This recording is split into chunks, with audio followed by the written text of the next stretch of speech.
오늘 하나 주신 말씀은 나홈서 2장 4절에서 7절까지 말씀입니다.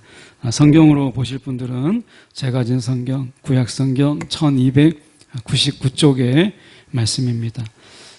4절로 7절까지 말씀을 제가 봉독해 올립니다. 그 병거는 미친 듯이 거리를 달리며 대로 위에서 이리저리 빨리 달리니 그 모양이 횃불 같고 빠르기가 번개 같도다. 그가 그의 존귀한 자들을 생각해 내니 그들이 엎드려질 듯이 달려서 급히 성에 이르러 막을 것이 준비하도다. 강들의 문이 열리고 왕궁이 소멸되며 정한 대로 왕후가 벌거벗은 몸으로 끌려가니 그 모든 신녀들이 가슴을 치며 비둘기같이 슬피 우는도다. 아멘. 오늘 이 말씀 가지고 정한 대로라는 제목으로 함께 말씀을 나누기를 원합니다. 하나님께서 정하신 계획들, 우리도 이제 살면서 어떤 것을 계획하고 결정을 하고 그것을 행하는 이런 일들을 행하잖아요. 그런데 우리는 사람마다 약간 차이가 있지만 어떤 것을 정한 것, 한번 결정하면 이제 그 다음에는 노가 없이 뭐 자루도 우루도 치우치지 않고 그냥 정한 대로 그대로 가는 분들도 있고, 정했지만 수시로 마음이 바뀌어서 그래서 이렇게 할까 저렇게 할까 그래서 한 발짝도 나가지 못하는 그런 분들도 계시죠. 정했지만 또 유용성 있게 유도리 있게 어떨 때는 그 형편에 맞게끔 정했지만 그러나 또 바꿀 수 있는 이런 융통성을 가진 그런 분도 있어요. 오늘 저희가 말씀 속에서 하나님은 과연 어떠실까? 하나님은 한번 정하시면 돌이킴이 없이 그대로 밀고 나가시는 분이신가? 아니면 정했지만 하나님은 그 상황이나 여건이 달라지면 그것을 바꾸실 수 있는 분이신가? 오늘 나홈서를 통해서 하나님의 정하심이라고 하는 부분으로 저희가 함께 말씀을 보려고 합니다. 4절 지난 주에 이어서 이 4절에 보면 그 병거는 미친 듯이 거리를 달리며 그 니느웨의 이 거리를 이제 쏜살같이 달리는 것을 이야기하는데, 이 병거라고 하는 것은 동맹군들을 이야기해요. 그러니까 지금 이 아수르의 수도가 니느웨인데 이 아수르를 이제 공격하고 거기를 점령하려고 하고 아수르를 이제 무너뜨리는데 어떤 나라도 단독으로 행하지 않고 이 동맹군을 이루어서 이 아수르를 칩니다. 우리가 잘 알고 있는 메데, 그리고 바벨론, 그리고 스구디아인 이런 나라들이 동맹군을 이루었다라고 학자들은 봅니다. 그래서 메데와 바벨론, 스구디아인들이 연합해가지고 아수르를 치는 거예요. 이 동맹군들이 이제 모여서 니느웨 성을 치는 겁니다. 그런데 그 치는 속도가 얼마나 빠른지 이리저리 빨리 달리니 수비하는 니느웨 사람들보다, 병사들보다 공격하는 이 동맹군들의 속도가 훨씬 더 빠른 거예요. 이것을 묘사하는데 그 모양이 횃불 같았다. 횃불. 햇빛이, 햇살이 쫙 내리쬐는데 그들이 가지고 있는 병거에 여러 쇠가 붙어 있는데 그 쇠가 그 햇살에 의해서 번쩍번쩍 하는 건데 그 묘사를 횃불 같았다. 마치 그 모양이 횃불 같았다. 이렇게 이야기합니다. 이것은 묘사이기도 하지만 그만큼 그들의 공격이 뜨거웠고, 그리고 여러 가지 우리가 보면 영화를 보면 막 불화살도 쏘고 그러잖아요. 여기저기 막 불타는 데가 있고 이것을 묘사하는 거죠. 그래서 그 모양이 횃불 같고 빠르기가 번개 같다. 얼마나 민첩하게 마치 동맹군이 아니라 한 나라가 치는 것처럼 아수르를 그렇게 공격하더라는 거예요. 하나님이 한번 정하시고 이제 니느웨를 하나님이 진노하시고 벌하시려고 하니까 이 동맹군들이 그 속에 들어가서 치고 공격하고 하는데 그들이 도저히 막을 수 없는 이 엄청난 속도로 그들을 공격하더라는 거예요. 이 모습 속에서 우리는 이 사단의 공격이 어떠한가를 볼 수 있죠. 이 사단이 조금 우리의 작은 틈, 이런 아주 작은 틈을 통해서도 사단은요, 마치 물밀듯이 우리 가운데 막 쓰나미처럼 막 밀려와서 그 좁은 틈을 얼마나 빠르게 비집고 들어오는지. 그래서 우리가 사도 바울이 늘 이야기하는 것처럼 전신갑주를 입으라. 작은 틈도 사단에게 주지 마라. 사단이 우리의 작은 틈을 통해서도 마치 이렇게 비친 듯이 거리를 달리며 그렇게 공격하는 것처럼 사단은 이 공격하는 일에 굉장히 특화되어 있는 그러한 존재예요. 사람을 무너뜨리고 사람의 작은 빈틈을 통해서도 얼마든지 공격할 수 있는, 마치 지금 우리가 살고 있는 이 시대는 영적으로 마치 사단이 우는 사자처럼, 굶주린 사자처럼 그렇게 찾아서 나서는 이런 때죠. 그러니까 사자의 공격이라는 게 우리가 동물의 왕국이나 이런 데서 보면 저쪽에서 막 도망가다가 다리 한번 삐끗하면 넘어지는 순간 바로 죽음인 거예요. 다시 넘어진 그 동물이 다시 일어서는 것은 없어요. 사자가 쫓아오다가 한 번도 넘어지지 않고 막 이리저리 막 갈지자로 가다가 넘어지지 않고 하면 살지만 잠깐 보폭이 늦어지거나 엇박자가 나거나 앞다리와 뒷다리가 막 꼬이거나 아니면 넘어지면 그러면 일어설 틈 없이 사자가 공격하잖아요. 지금 우리가 살고 있는 이 시대가 지금 우는 사자같이 우리에게 아주 작은 빈틈, 이거 하나만으로도 얼마든지 사단이 우리를 공격할 수 있는 이 시대에 살고 있기 때문에 사단에게 우리가 틈을 주지 아니하는 것, 저 악한 영에게 작은 빌미라도 우리가 제공하지 않는 것이 중요하다는 거예요. 5절에 보면 그의 존귀한 자들을 생각해 내니 그들이 엎드러질 듯이 달려서 급히 성에 이르러 막을 것을 준비하도다. 그러니까 뭐 동맹군이다 보니까 내가 여기까지 하고 당신들은 여기까지 해라. 메대가 여기까지 공격하고 그 다음에는 바벨론이 들어가서 공격하고 그 너머는 수고디아인이 들어가서 공격을 하십시오라고 작전을 짰는데 그들이 공격에 너무나 정신이 팔리다 보니까 자신들의 영역을 벗어나서 막 서로 막 들어가는 이런 부분 속에서 그들이 엎드려질 했다. 이 부분이 그런 묘사를 하는 거예요. 동맹군이다 보니까 어떻게 보면 자신들의 작전상 어디까지 경계가 무너지고 그들이 한꺼번에 공을 쌓기 위해서, 그리고 뭔가 사인이 안 맞은 거죠. 공격에 열중하다 보니까. 그래서 그들이 엎드려질 듯이 달려 들어갔다. 이렇게 이야기해요.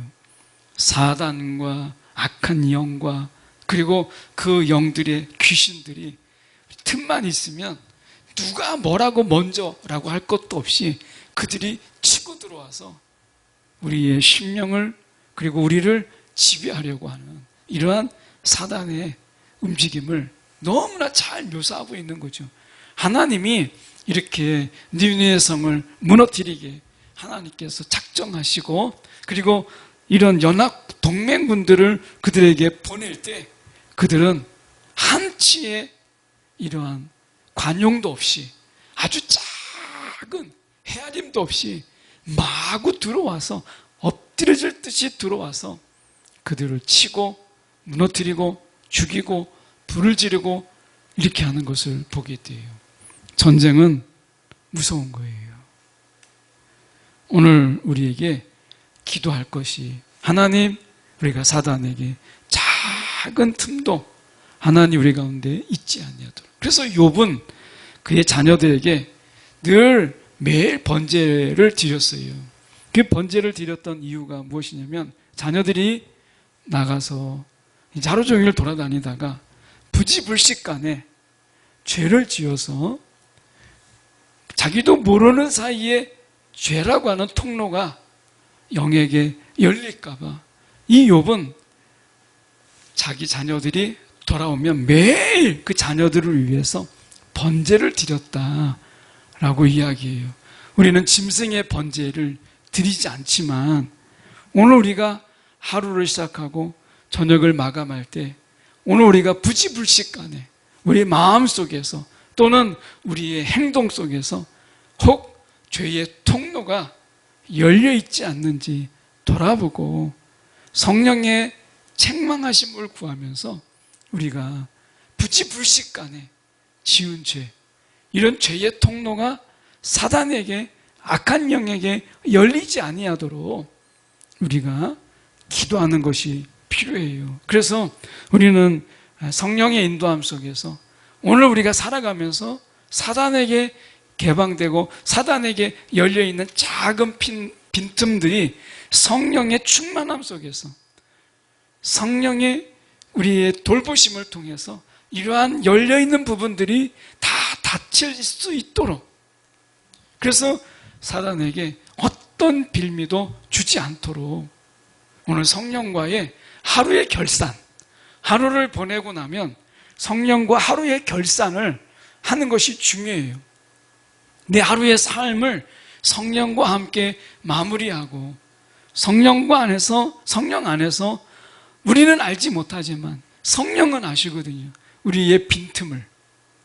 그래서 우리가 그런 빈틈들이 우리가 부지불식간에 그런 통로가 열렸는데 우리가 어떻게 보면 의식하지 못하는 잠자는 이런 시간들 속에서 그 순간 우리가 제어할 수 없는 무의식의 이런 세계 속에서도 사단의 통로가 얼마든지 열릴 수 있기 때문에 우리는 그 무의식의 세계까지도 성령의 다스림을 받을 수 있도록 우리가 구하고 하루 종일 보내는 가운데 나는 알지 못했지만 혹 우리가 죄를 지은 부분 아니면 죄의 통로가 열려서 사단에게 기회가 될 수 있는, 근데 그게 만약에 우리가 성령 안에서 하루를 성령의 닫아주심을 통해서 마무리되지 않으면 우리의 잠자는 이 무의식의 세계 속에서 사단이 역사하고 우리 가운데 두려움을 주고 우리 가운데 공포와 우리 가운데 사로잡히게 하는 이러한 사단의 역사를 열어주는 거죠. 그래서 우리가 이 무의식의 세계 속에서도 사단은 얼마든지 우리를 공격할 수 있다. 그래서 하루를 이렇게 마칠 때는 오늘 성령의 기름 부으심 통해서 성령의 충만함 속에서 우리의 영적으로 사단에게 열려있는 작은 틈들까지도 성령께서 다 지켜주시기를, 그리고 거기를 막아주시기를 위해서 기도하는 것이 필요해요. 아침에는 그래서 우리가 성령의 충만함으로 우리를 다스려 주셔서 살아가는 동안에 성령께서 우리를 인도해 주시기를 위해서 기도하고, 하루를 마무리할 때는 우리가 성령의 돌보심 속에서 성령의 이 관찰 속에서 우리 가운데 열려있는, 그리고 아직 사단에게 얼마든지 빌미가 될 수 있는 부분들을 성령께서 막아주시는 하루를 시작을 성령으로, 그리고 하루를 마침을 성령으로 하는 이러한 것이 될 때 오늘 그 빈틈을 주지 않는 거죠. 6절에 보시면 이렇게 얘기합니다. 강들의 문이 열리고 왕궁이 소멸되며 라고 되어 있어요. 이 느느웨를 관통하는 이 코세르 강이라고 하는 것이 있습니다. 그러니까 니느웨 성을 관통해요. 이게 이제 코세르 강인데 이 코세르 강이 흐르는 그 위치, 그 상류 쪽에 올라가서 그 물을 막는 거예요. 이 동맹군들이 이미 치기 전에 그 물을 막았겠죠. 그래서 물을 막고 나중에 이제 그들이 치러 공격할 때에 이 수문을 갑자기 꽉 엽니다. 그러면 한꺼번에 몰려 있었던 그 물이 이 니느웨 성 안으로 들어가는 거예요. 성 안으로. 그러니까 성 안에 이제 공격하기 전에 물로 먼저 공격을 하는 거죠. 그래서 이 물로 이제 상류의 코세르 강을 막았다가 이제 공격을 하고 이제 결정적인 순간에 이 코세르 강의 수문을 열므로 인해서 그 물로 왕궁이 소멸되는 이러한 이 물을 통해서 공격하는 이러한 전략을 그들이 세운 거예요. 그래서 이 코세르 강을 문을 막았다가 이제 수위가 높아지게 되니까 그 문을 이제 부서뜨리고 이것으로 인해서 갑자기 불어난 물이 왕궁에 들어오게 되니까 막을 방법이 없는 거예요. 손 쓸 수 있는 방법이 없는 거예요. 오늘 세상에 쓰나미가 세속의 쓰나미, 갑자기 뚝이 무너진 물처럼 쓰나미 보세요. 바닷물이 갑자기 파도 치는 정도, 민물과 썸물 이런 정도가 아니라 갑자기 바닷물이 자신의 경계를 넘어서 막 육지까지 막 밀고 들어오잖아요. 쓰나미가 모든 걸 다 잠식해버려요. 그리고 나중에 다 빠져나가면 그 바다의 소금기로 인해서 다 쓸모없게 만들어버리는 게 쓰나미잖아요. 쓰나미. 마치 이 강들의 수문이 열리고 왕궁이 소멸되는 것처럼 이 사단의 이러한 공격이 쓰나미처럼, 그래서 우리 가정에 막 쓰나미처럼, 교회의 쓰나미처럼 막 밀려 들어와서 모든 걸 다 무너뜨리는 거예요. 오늘 이러한 전략으로 인해서 결국 7절에 정한 대로 하나님께서 이미 계획하신 대로 말씀하신 대로 왕후가 벌거벗은 몸으로, 다른 성경의 사본에 보면 왕후가 이렇게 되어 있지 않고 도성 사람들이 모두 포로로 잡혀가고 이렇게 되어 있기도 해요. 근데 어쨌든 저희 성경의 번역으로 그냥 보면 왕후가 결정적인 상징적인 인물이죠. 왕후가 벌거벗은 몸으로 끌려갔다라고 하는 것은 니느웨 성이 얼마나 처참하게 무너졌는가라고 하는 것을 보여주는 거예요. 모든 시녀들이 가슴을 치며 슬피 울었다, 이렇게 말씀하잖아요. 정한 대로 하나님께서 니느웨 성을 무너뜨리기로 하셨고, 하나님의 진노로 말미암아 그들을 이제 끌려가게 하신 거죠. 결국 이 아수르라고 하는 이 아수르 민족, 또 니느웨가 다시는 세계 역사 속에서 기억되지 않도록 하나님께서 철저하게 무너뜨리는 것을 보게 돼요. 오늘 하나님이 정하시면 그대로 하나님께서 행하세요. 그런데 하나님이 그 정하셨을지라도 하나님은 마지막 순간까지 돌아오라, 그러면 내가 얼마든지 내 계획을, 내 정한 것을 수정하겠다 말씀하시는 분이잖아요. 그러니까 하나님이 정해놓고 그것을 자꾸 수시로 바꾸시는 분이 아니라, 하나님은 정했기 때문에가 아니라 하나님은 그 목적, 그 이유, 여기에 하나님께서는 집중하시는 분이세요. 그러니까 내가 왜 심판하느냐, 심판하기로 계획하고 진노하기로 계획했기 때문에 이제는 누구도 말릴 수 없어. 이제 내가 한번 손 보기로 했으니까, 내가 진노하기로 했으니까 내가 너희들 가운데 진노할 거야. 누구도 말리지 못해. 이런 분이 아니라 하나님께서 정해 놓으셨지만 하나님의 이 정하신 이유가 뭐겠어요? 니느웨 성이 돌아오도록, 악인의 죽음보다 악인의 돌아옴을 기뻐하시는 하나님께서 너에게 돌아오라 라고 말씀하시잖아요. 그러니까 그 목적이 이루어질 수 있다면 굳이 심판하시지 않아도 되는 거죠. 하나님이 심판하시는 이유는 그들이 남은 자라도, 다만 얼마라도 돌아오게 하시는 것이 하나님의 이 진노의 목적인데, 그들이 돌아와요. 하나님의 이 정하심의 두려움 때문에 돌아와요. 그러면 하나님은 얼마든지 그것을 바꾸세요. 오늘 하나님의 정하심은 정했기 때문에가 아니라 그 정하신 목적이 어느 게 더 나은가에 따라서 얼마든지 바꾸실 수 있는 융통성이 있는 하나님이시다라고 하는 거예요. 이게 우리의 기도와 연관돼요. 우리가 기도를 해요. 그러면 하나님께서 우리의 기도를 들으시고 하나님의 계획을 바꾸셔서 얼마든지 역사하시는 거예요. 우리는 마치 기독교 신앙을 하나님이 택하셨기 때문에 운명론적인 이런 신앙으로 생각해요. 어차피 하나님이 다 정해놓으셨어. 우리는 다 하나님이 정해놓으신 운명에 의해서 사는 거야. 내가 아무리 열심히 살고 내가 부지런하게 살아도 하나님이 정하셨으면 어쩔 수가 없어. 우리 이렇게 생각해요. 근데 기도는 그게 아닌 거예요.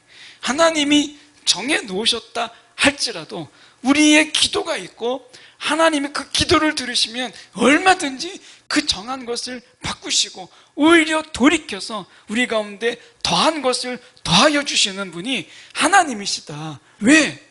정했기 때문이 아니라 그 목적이 이루어졌기 때문에 이런 거죠. 그래서 우리는 하나님이 앞에 문명론적인 이미 다 결정된 하나님의 결정에 의해서 움직일 수밖에 없는 존재, 우리가 무슨 짓을 하고 아무리 열심히 살고 아무리 기도해도 결국에는 하나님이 정하신 대로 모든 일이 다 되는 이런 결정론적인 이런 신앙 속에 있지 않아요. 얼마든지요. 우리가 하나님께서 그 계획을 바꾸셔서 하나님의 그게 목적이 아니라면 얼마든지 바꾸셔서 하실 수 있는 분이세요. 우리가 이스라엘에 우리가 초대 왕이 사울인데 사울 왕을 하나님께서 세우셨는데 사울이 어떻게 하나님의 음성을 귀 듣지 않고 자기의 탐욕의 목소리, 백성의 소리 이런 소리들에만 귀 기울이고 하나님의 소리에 귀 기울이지 않고 하나님의 소리를 무시하니까 나중에 하나님께서 사울을 버리시죠. 우리는 생각해요. 하나님께서 사울을 세우셨는데 하나님이 사울을 버리다니. 결과론적으로 이야기하죠. 하나님이 사울을 왕으로 세우셨는데 어떻게 하나님께서 그 사울을 버릴 수가 있나? 하나님이 왕으로 세우신다고 했는데 우리는 결과론적으로 생각해요. 아니에요. 사울이 얼마든지 하나님의 부름 속에 그 은혜로 부름을 받았지만 그러나 그 사울이 하나님의 뜻대로 그리고 하나님이 원치 않는 그리고 왕으로서의 그 자리를 자기가 제대로 유지하지 못하고 하나님의 백성을 잘 인도하지 못하면 얼마든지 하나님께서는 그 계획하심을 바꾸실 수 있는 분이시다라고 하는 거예요. 그래서 우리의 기도는 지금도 필요한 거예요. 우리의 기도를 들으시고 얼마든지 하나님께서 마음을 바꾸시고 그 계획을 바꾸시고 더 좋은 우리가 간과함이 있을 때 하나님께서는요 짐짓 모른 척하고 너희의 기도가 간과함이 지혜롭다 하시면서 들으시는 하나님이 우리의 하나님이시다라고 하는 거예요. 그래서 오늘 하나님 앞에 우리의 기도는 마치 하나님을 막 움직이는 것처럼 이렇게 보여요. 근데 너무 멀리 나가서 마치 우리가 하나님을 조종할 수 있는 것처럼 막 하나님의 보좌를 막 흔들 수 있는 것처럼 이렇게 멀리 가는 건 좀 너무 멀리 간 거죠. 하나님이 우리의 기도를 들으시고 그 목적에 맞으면 얼마든지 하나님께서 그 계획을 정한 것을 바꾸실 수 있는 목적 지향적인 하나님이시다 라고 하니까 그 본질의 것을 우리가 이룰 수 있다면 내가 정해서 이루는 것보다 이렇게 해서 그들이 돌이켰다면 그게 훨씬 더 나으면 하나님이 정하신 것을 바꾸세요. 본질의 문제지. 우리가 하나님 앞에 막 강청하고 막 벽 보고 기도하는 면벽 기도하고 하나님 앞에 막 부르짖으면 하나님을 움직일 수 있어 라고 말하는 것은 옳지 않아요. 우리가 하나님의 마음으로 본질적인 것을 구했냐 라고 하는 거죠. 그랬을 때 하나님께서는 그것을 들으시는 거지. 우리가 막 떼쓰고 강청하고 하나님께 막 매달린다고 하나님이 어쩔 수 없이 그 계획을 바꾸고 들어주시는 게 아니라는 거예요. 그래서 그의 나라와 그의 의를 구하라라고 했을 때 이 본질적인 기도 이 속에서 하나님은 들어 응답하시는 거죠. 오늘 하나님은 분명 정하신 하나님이시지만 우리의 기도가 얼마든지 있을 때 하나님은 그 정하신 계획을 바꾸실 수 있는 우리의 기도를 들으시는 하나님이시다라고 하는 것을 우리가 겸하여 알았으면 좋겠어요. 우리의 신앙이 결코 하나님 안에서 결정론적인 운명론적인 그런 신앙, 난 아무것도 안 해도 결국 하나님이 계획한 대로만 된다라고 하는 이 생각을 내려놓고 주와 같이 가는 거예요. 기도는 주님과 같이 가는 거예요. 우리의 기도를 하나님께서 응답하시고 하나님의 때때로 우리 가운데 말씀하신 거 우리가 행함으로 응답하는 이러한 동행, 하나님은 이것을 원하신다라고 하는 것을 우리가 기억하면 좋겠습니다.